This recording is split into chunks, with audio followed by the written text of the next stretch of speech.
Bienvenidos a una nueva edición de los podcasts acá por GTV Televisión. Seguimos con Pueblo, Identidad y Raíces, analizando la historia de Graneros junto a Daniel Stuart. En el capítulo anterior estuvimos revisando algunos mapas precoloniales y coloniales, más coloniales, sí, de los primeros asentamientos que hubieron acá en el cono norte de la comuna de Graneros y también de Rancagua. Vamos a seguir en este capítulo contándoles cómo se pobló Graneros. Ya, muchas gracias, Rodrigo. Sí, el episodio pasado hablamos siglo XVI, XVII, después tenemos un asalto al siglo XIX. Sí. Ahora vamos a volver al XVII y XVIII. Vamos a analizar un mapa bastante grande, que es un alrededor de 2 metros por 1,5 metros, que está en el Archivo Nacional. Ahora, gracias, lo digitalizaron. Vamos a pedir a nuestros amigos que se alejan del plano para poder mostrarlo completamente. Aquí está. Cuando nosotros trabajamos en esa época para uno de los libros, esto no estaba digitalizado. El Daniel tuvo que sacar muchas fotografías, tuvimos que hacer prácticamente un puzzle para poder tener una imagen completa. No es fácil sacar una fotografía a un plano de 2 metros. Sí, y esa mapa lo que está mostrando es la estancia de la compañía. Y esa mostraba lo que es el siglo XVIII, pero al analizarlo, y obviamente el gráfico que ve aquí al lado que nos describe los diferentes puntos, podemos averiguar algunos puntos geográficos desconocidos por la comuna que hoy en día genera un poquito de ruido. Entonces miramos lugares más fáciles, los lugares más fáciles de encontrar. Aquí en el medio, donde tenemos un cerrito, una casita y una viña. Hasta aquí es la compañía. Aquí es el molino, aquí es el cerro chico que va atrás del molino, sí. Y aquí es el cerro de Pucará, que hablamos en la charla pasada. Entonces ese aquí es el sitio principal por lo que era la hacienda de los jesuitas. Tenían su casa principal ahí, tenían su molino, tenían su producción, una de sus viñas ahí, y esa estaba justamente en su plano. Pero también si miramos aquí el O, además la escuela aquí, esa es la Leonera. ¿Sí? También tenía una viña allá arriba, tenían arrendatarios en esa parte, y ahí sale el río Codegua. Y lo interesante de ese río Codegua, que tenemos 2 ríos aquí, tenemos el río y el río Seco. Y uno mira hoy día y dice, oye, pero eso se ve un poco raro porque el río Codegua sale a mano derecha del Estero Seco y aquí está saliendo a mano izquierda. Y ese río Codegua que está mostrando aquí es el río Codegua que existía cuando llegaban los españoles. Y el río Codegua que existió hasta el siglo XIX, cuando lo modificaron los dueños tanto de la compañía como de San Francisco Mostazal. Entonces podemos alejarlo un poquito de nuevo el plano. Ya, entonces aquí, si miramos aquí, este otro cerro que está en Codegua, ese es uno va a Codegua, lo puedes ver, y si miramos más arriba tenemos la letra S. Esa S ahí es el Cerro Pan de Azúcar. Y tenemos la calle que viene para abajo, ese es el Camino Real. Ese es el camino que hablamos la semana pasada, que es el Camino del Inca. Sí. Y ese camino existió antes que lleguen los españoles y siguió existiendo, pero si miramos al lado tenemos la letra G que va aquí atrás, que es el río Codegua. Es uno de 2 brazos que tiene el río Codegua en tiempos coloniales, que hoy en día creo llamarían la Canal de la Merced, porque lo modificaron haciendo un otro canal, otro río que iba dirección a San Francisco, que no existía en tiempos coloniales. Lo hicieron al principio del siglo XIX para poder regar lo que era la hacienda San Francisco de Mostazal, pero en tiempos coloniales no existía ese canal. Entonces el río principal de Codegua pasaba por lo que es hoy en día el canal de la Merced. Y el segundo brazo del río es aquí, que era el Don Benito, que también vimos la semana pasada. Y tenemos el otro punto interesante, si tenemos este lugar Y aquí abajo, ese es el pueblo de indios de Codegua. Eso es lo que recibió la Quintrala por Merced, la tuvo que devolver después en el siglo XVIII los jesuitas porque volvieron mapuches de Codegua que estaban en la Ligua y ellos reclamaron sus tierras, entonces recibieron esas tierras de vuelta y formaron lo que hoy en día es la comunidad de Codegua. Pero también había otra estancia aquí adentro que es la estancilla, que era un terreno que los jesuitas tenían en su momento, pero lo perdieron en un pleito. Y ahí el nuevo dueño quedó sus tierras justo en el medio allá de lo que era la hacienda de la compañía.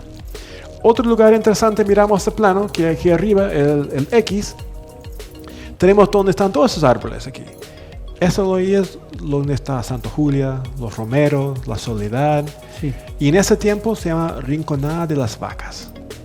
Porque los jesuitas pusieron aquí donde está el S aquí abajo, hay un tipo de control ahí, donde estaban las casas principales de lo que es callejones hoy en día. Ahí hicieron un muro de madera que tuvieron que reconstruir regularmente, y ese muro empezaba aquí, donde están las canteras, y iba por la ruta H hasta la Estero de la Cadena. Y desde Estero de la Cadena iba hasta el Cerro lo que es aquí arriba, hasta los cerros. Entonces era una línea acá, y cada año los jesuitas tuvieron que reparar este muro, y era para poder tener sus vacas aquí en la Rinconada de las Vacas, que hoy en día es la mitad de Graneros, lo que es, por ejemplo, donde está Rafa Carballo, Sagrada Familia, el condominio Camino Real, todo lo que es Santa Julia, las higueras, todo eso era tierra de vacas. Rinconada de las Vacas. O Rinconada de Codegua. Sí, y en su momento los jesuitas tenían 6,000 vacas en solo esa parte. Y esas vacas estaban allá durante la mayoría del año y después los suben a la cordillera. Porque justo había un tipo de ley donde la cordillera no tenía dueño, pero quien era dueño más abajo pudo utilizarlo sin tener que pagar impuestos o pedir permiso. Entonces los jesuitas utilizaron esa cordillera de la costa para sus vacas. Su movimiento de animales era conocido como invernadas o las veranadas. Entonces, como tú bien dices, cuando faltaba forraje, digamos, en el plano, llevaban los animales más arriba para que se alimentaran del forraje que había disponible podríamos decir, en el cerro y también en el monte. Sí. Y obviamente cuando miramos los cerros que van por la cantera, donde están las antenas hoy en día, esos cerros estaban llenos de cabras. Entonces tenían miles de cabras ahí. Y cuando miramos hacia la Leonera, por el otro lado, ahí tenían las yeguas, los caballos y las mulas que estaban haciendo. Y obviamente en el medio es donde pusieron algunas viñas, unas pequeñas viñas y su trigo. Habían trabajadores que son el símil de los vaqueros norteamericanos, que eran los encargados, digamos, de juntar los animales, de ver animales enfermos, todo ese trabajo, digamos, también la maternidad de los animales, todo ese trabajo que era propio, digamos, de los vaqueanos de esa época. Sí, había trabajadores. Obviamente los jesuitas tenían dos tipos de trabajadores aquí. Tenían esclavos negros, ¿sí?, que venían de África, que ellos compraron, utilizaron como mano de obra. Y tenían españoles o indígenas pobres que eran sus inquilinos. Y como inquilinos, su arriendo era una taza de trigo que producían ellos mismos y mano de obra en la hacienda. Sí. Y también una cosa interesante cuando hablamos de ese tipo de haciendas, pensando en el siglo XVII, uno pregunta como profesor cuando está enseñando a los alumnos sobre la economía chilena del siglo XVII, decía, ¿qué producían esas haciendas si tenían miles de vacas? Y uno decía, no, es que a lo mejor estaban produciendo carne de vaca. No, lo que estaban produciendo era cebo y cordobanes. Entonces, si los jesuitas tenían... O sea, ¿qué es cebo? ¿Qué es cordobán? Para que entiendan. Ya, el cebo es una parte de la grasa animal que está debajo del piel del animal, sí, y el cordobán es el cuero. Entonces, en las minas de Potosí, que son minas de plata en lo que es Bolivia hoy en día, que producía la mayoría de la plata para el Imperio Español, necesitaban velas. Y también la ciudad de Lima estaba velas. Entonces hicieron velas de este cebo que venía de los animales. Después que los mataban animalmente sacaban el cebo. Y también necesitaban los cueros, los cordobanes para hacer bolsas, para hacer sillas, para hacer otros tipos de muebles. Entonces ese era el mercado lo que tenía en Chile para exportar. De ahí sale una pregunta interesante. El molino que teníamos en la compañía, ¿qué era originalmente? ¿Qué producía?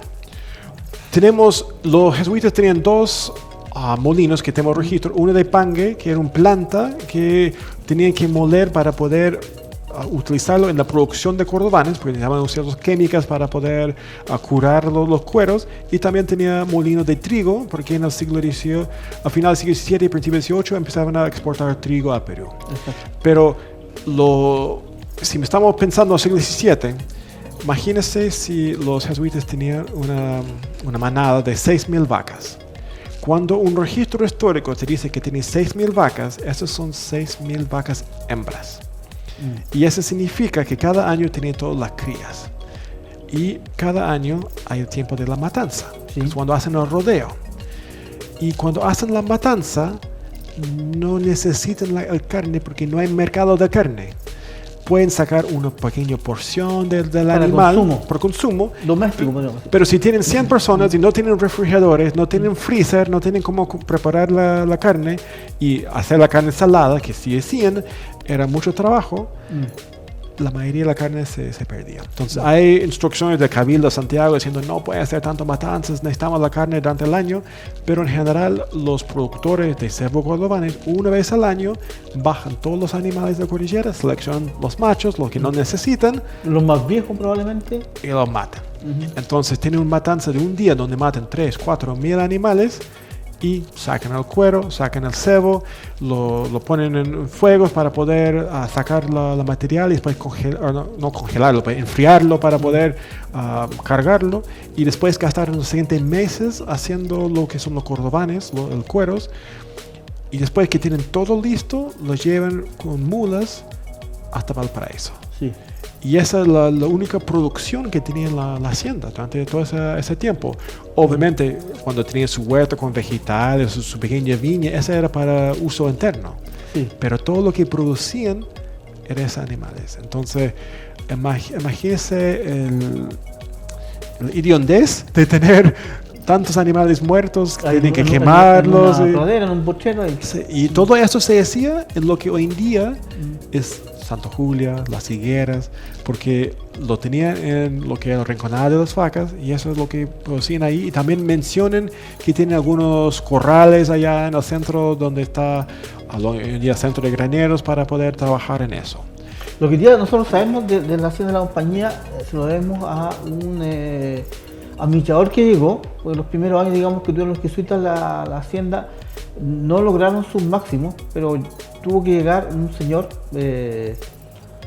Francisco Medina. Francisco Medina, quien le ordenó la producción, quien ordenó, quien hizo subdivisiones en los terrenos, que permitió mejorar los conteos, que permitió saber cuántos eran los animales nuevos, cuántas crías habían tenido, cuántos habían fallecido, cuántos habían perdido, o se perdían en el cerro, que eventualmente no bajaban todos, algunos quedan, digamos, solos por allá porque no... Sí, lo interesante de Francisco Medina es que tenemos el libro que, como de registro de él, donde Sí. él mandaba como informar todo el trabajo que hacía en el año. No sabemos si los administradores previos eran igual de buenos o no, porque cuando expulsaron los jesuitas de las Américas, llevaron todos sus documentos a Santiago para revisarlos, para ver si podían sacar dinero de alguna parte. Entonces se perdieron muchos de los registros. Pero en el registro que tenemos de él, tenemos los trabajos que hacía cada año. Por ejemplo, tenemos un año donde él decía que el trabajo adicional que habían hecho era canalizar los tres esteros que bajaban de las quebradas de lo que hoy en día son los romeros, en graneros, por la soledad. Sí. Entonces él hablaba de canalizar lo que era el quebrada del Jerez, la quebrada de la Parada y la quebrada donde está el Parque de Banco de Chile ahora, La Soledad. en la Soledad, para poder endurecer los tres caminos y hacer un tipo de laguna allá abajo para Sí. poder utilizar esta agua. Entonces él puso eso en su informe diciendo eso costó más de obra para hacer estos trabajos. Y otro año él hablaba de que hicieron Él era muy detallista, decía, se reparó tal parte, se hicieron estos trabajos, se arregló el molino, se arregló la casa. Él era muy metódico y anotaba todas las mejoras que se iban haciendo. También lleva la contabilidad de los animales. Por ejemplo, los que han ido a la Leonera y han caminado por arriba de la quebrada de Bolsón, saben que hay unos corrales de piedra allá arriba, donde los arrieros aguardan sus vacas cuando suben hoy día a la cordillera. Y esa es la construcción inicial de esos lugares, está en su registro. Él dice, no, armé eso de arriba en la cordillera y también armó los otros que están en el río Codegua para arriba. Entonces, gracias a él tenemos esos detalles, esta información, y también tenemos la información sobre las casas que él construyó o reconstruyó en lo que es la compañía hoy en día. Porque en el terremoto de 1730 se cayeron varias de las casas de acá porque el terremoto estaba centrado en Valparaíso. Sí. Y después había otra... 8,2. No, 9,2 ahora, 9,2. la 17... Fue muy... Sí, muy la de fuerte. 1730, sí. Y ahora, después, en 1751, había otro en Concepción que era 9,0. Y eso también dañó la casa. Ese votó la iglesia y la compañía. Sí, y esa generó daños y esa es la que obligaba el traslado de la ciudad de Concepción. Generó un gran tsunami que destruyó todo lo que es Isla Juan Fernández. Pero los dos afectaron las casas aquí en la compañía, en Graneros. Entonces, en su registro, analiza, no, que tuve que reconstruir ese lugar, tuve que subir este lienzo de nuevo, este muro. Entonces, tenemos muchos detalles de lo que... Nosotros no teníamos certeza de cuándo se había reconstruido la iglesia de la compañía. Como tú bien mencionas, se cayó completamente en 1851, cuando se volvió a caer producto del terremoto de 2010, el del 85, y él había dejado, digamos, con serias averías, trizaduras, un montón de cosas. Bueno, en el 2010 apareció una viga, y en la viga dice 1853, 1857. Esos fueron los años, digamos, que se demoraron en la reconstrucción de la iglesia de la compañía. O sea, fue, perdón, 1653 y 1657. ¿Puedes subir la imagen de la parroquia? Ahí tenemos otra imagen para mostrar, porque siempre tuvimos la pregunta Sí, de siempre cuándo, estuvo donde mismo. sí, cuándo había la iglesia. Entonces, en lo que es la parroquia de Rancagua, Sí. existe varios libros de los sacramentos que tiene allá, y tiene un libro que se llama Libro de los Fragmentos. Y ese libro de los fragmentos tenía ese nombre porque es lo que podían reconstruir de los registros coloniales después de la batalla de Rancagua.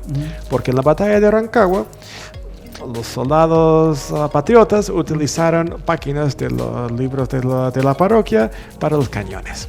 Entonces parte de los libros parroquiales desaparecieron. Entonces se encuentran en la imagen 42, que es Y lo poco registro. que quedó lo quemaron los realistas. Sí, entonces tiene ese tomo que es justo los fragmentos que encontraron de ese periodo colonial, y adentro de ese tomo, mezclado con otras páginas, había una visita que hizo el obispo de Santiago a la pueblo indígena de Codegua. Entonces, en el año 1663. Entonces, aquí tenemos, entonces, puede ir aquí abajo en la esquina, aquí abajo.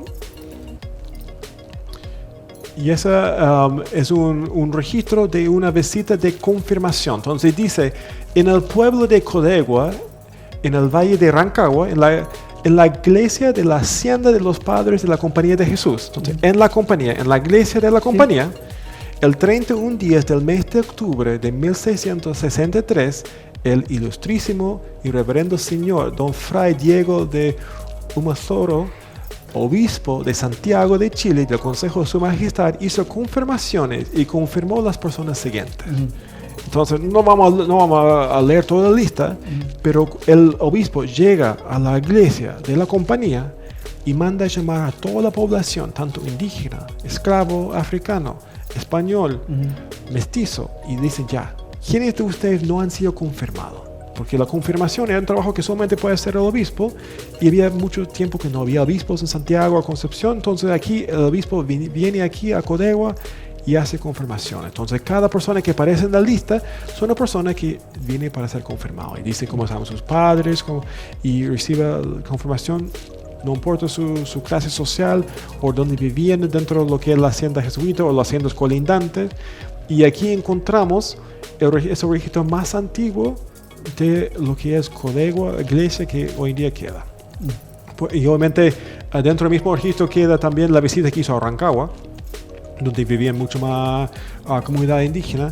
Pero aquí podemos decir que la iglesia de la compañía, de la hacienda de los jesuitas, estaban funcionando en 1663. Podemos decir, digamos, que seguramente en esa época todavía seguían algunos apellidos indígenas, pero cuando se hizo esta confirmación y todos estos actos religiosos, se castellanizaron, se españolizaron muchos apellidos que se fueron perdiendo en el tiempo. O sea, al revisar, digamos, este listado, podemos apreciar eso.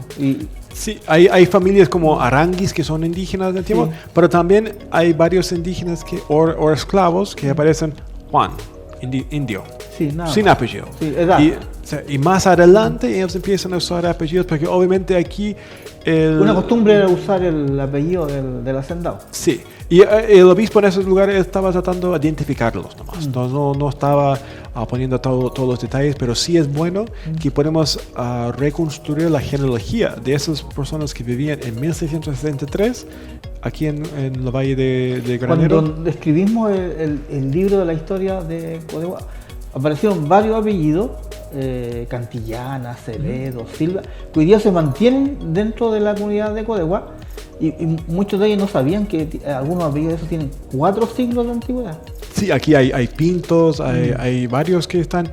Y pensando en ese mismo periodo, hay otra historia interesante que tiene que ver con la historia de esa zona, que en 1655 hay un alzamiento indígena en el sur. Los mapuches destruyeron al ejército español, mataron muchos de los soldados, quemaron todas las estancias hasta el río Maule, estaban casi llegando a donde está Talco hoy en día, y había un terror en Santiago.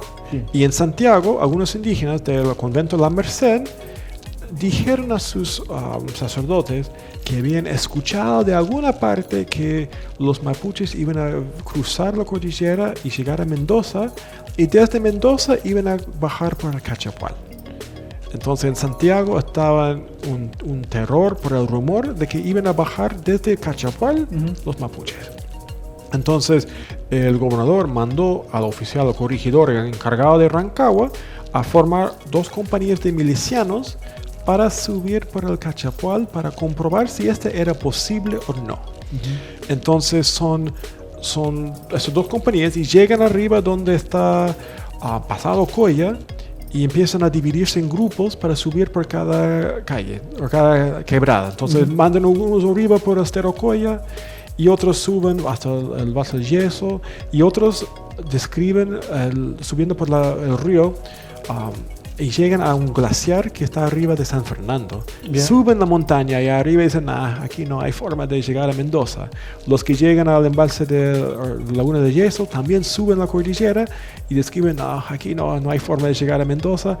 Y hacen eso a cada uno de los ríos que están arriba en Cachapual para poder confirmar que desde Cachapual no había un camino para poder llegar a Mendoza, para así decir, ya, tranquilo, no van a venir desde este punto para atacarnos. Pero el informe que ellos dan es la primera descripción detallada que tenemos de la cordillera. Y describen también casas indígenas que encuentran allá arriba abandonadas en la cordillera, ese tipo de pucará que hemos hablado otra vez. Y también describen tanto lagunas, los ríos, el mismo el parque nacional que está arriba ahora, describen toda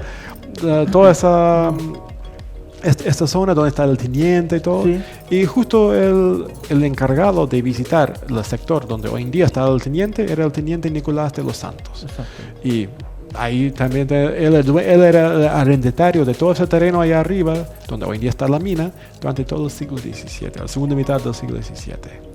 Entonces tenemos esos relatos de lo que es la presencia de los jesuitas aquí en la zona. Y si volvimos al mapa que tenemos de ellos, podemos seguir hablando de lo que era la hacienda de la compañía, o la hacienda Rancagua, que aparece aquí. Primero la hacienda Rancagua, claro, pasa la diferencia, o sea, durante la permanencia jesuita y después de los jesuitas. Sí, porque existía la hacienda Rancagua, que es donde está la ciudad de Rancagua hoy en día, y la hacienda Rancagua de los jesuitas. Sí. Entonces la documentación la mayoría de las veces están lo mismo. Entonces si miramos aquí de nuevo el mapa, tenemos aquí el estero de Machalí, que hoy en día se llama el estero La Cadena. Sí. Y este es el deslinde que divide las 2 partes. Entonces miramos aquí arriba, en Chancón, hay un pequeño cerro, donde la gente hoy en día sube en bicicleta para hacer saltos, y arriba del cerro hay un muro de piedras, un pirca. Y esta tiene un mirador donde se baja.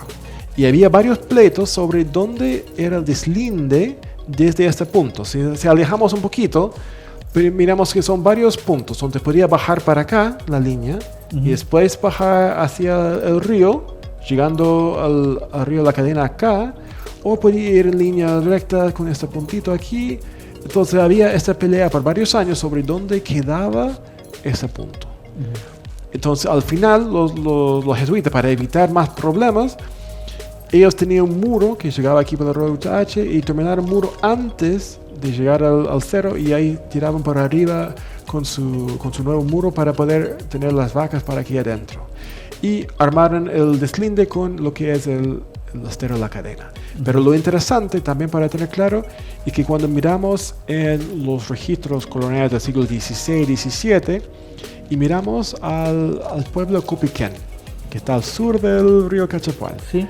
uno de sus deslindes es el punto Cortés con el final del río Colegua. Porque el estero La Cadena, que sale por punto Cortés, es el final del río Colegua.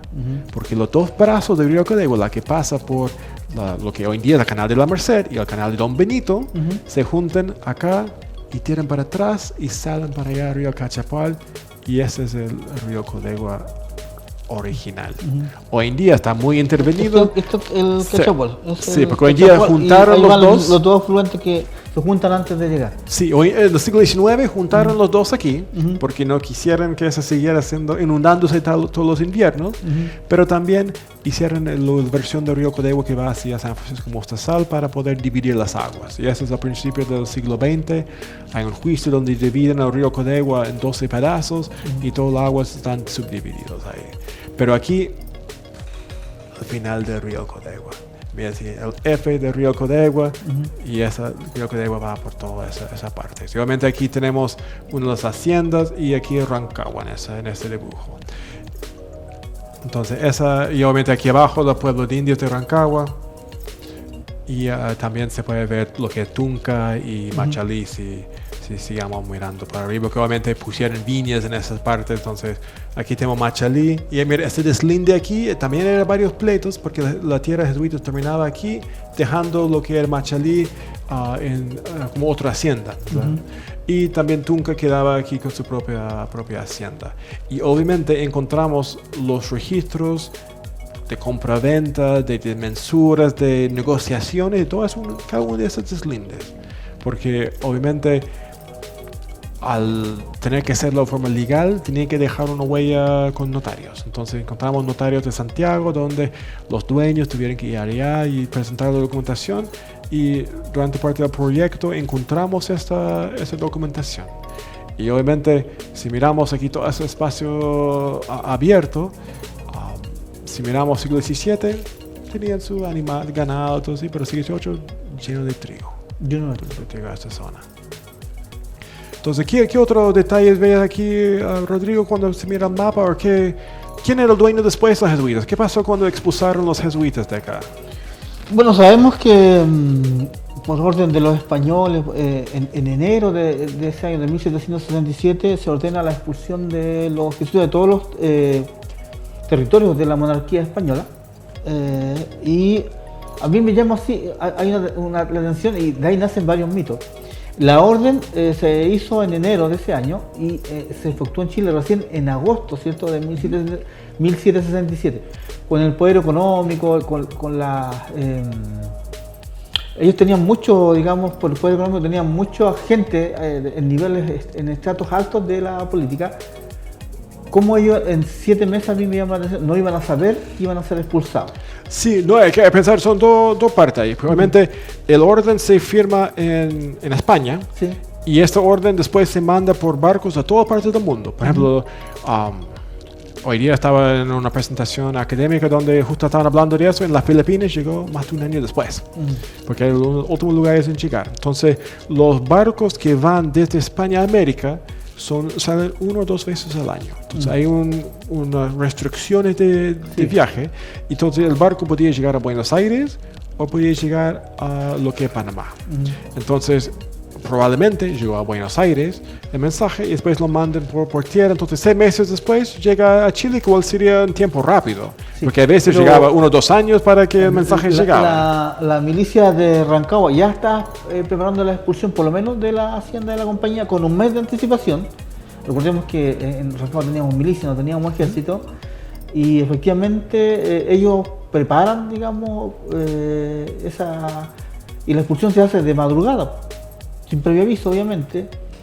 Se llega la milicia a la compañía al alba, golpeando ahí las puertas de las famosas casas viejas de los jesuitas, no precisamente la capilla, sino que las casas viejas que podrían estar detrás del molino probablemente. Y se dice que es un edificio que está al lado del molino, que hoy día está muy mal condiciones, podría haber sido parte, digamos, del dormitorio de los jesuitas, el que está al lado, ¿cierto? Que es muy antiguo, tiene muros de aproximadamente 1 metro o más de ancho, y a mi juicio es más antiguo que el molino. Sí. Sí, entonces obviamente llegan los milicianos con el corregidor y lee el orden de expulsión. Sí. Obviamente no hay forma de negociar y todo, solamente había un par de administradores jesuitas que recibieron permiso especial para poder quedarse un tiempo más.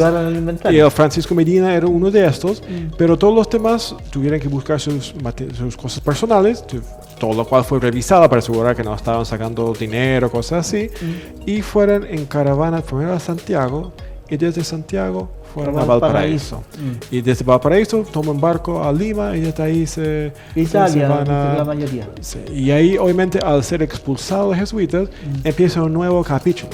Entonces durante la siguiente capítulo vamos a estar hablando de qué pasó con la hacienda de la compañía. De los primeros inventarios. Sí, vamos a ver los tantos inventarios, arriendo, remate, quejas, pleitos, vamos a estar viendo las diferentes posturas y cómo esta hacienda jesuita llegó a estar en manos de privados.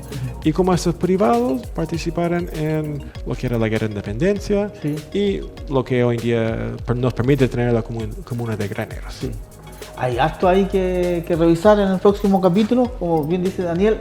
Vamos a continuar ya hablando un poco de lo que es ya la disolución de la hacienda, la junta de temporalidades, ¿cierto? La compra de Mateo Zambrano, qué pasó con su descendencia. Quizás alcancemos en el próximo capítulo a ver hasta ese punto, si no lo vamos a dejar para el subsiguiente capítulo, lo que nos va a ir dando, digamos, a conocer nombres actuales ya. Y ahí empezamos ya en el siglo XIX a conocer nombres actuales de la comuna de Graneros y también de sus alrededores. Es muy importante lo que viene, vienen datos relevantes del nacimiento también de la comuna, cómo nace la comuna, la relación que tiene con la línea férrea también, ¿cierto? Bueno, hay mucho que hablar, digamos. Lo dejamos invitado. Próximo capítulo entonces vamos a partir hablando sobre la expulsión de los jesuitas y también, digamos, de cómo Mateo Zambrano compra o se apropia de la hacienda de la compañía. Que estén muy bien. Ya, ahí estamos viendo. Nos vemos en el siguiente capítulo.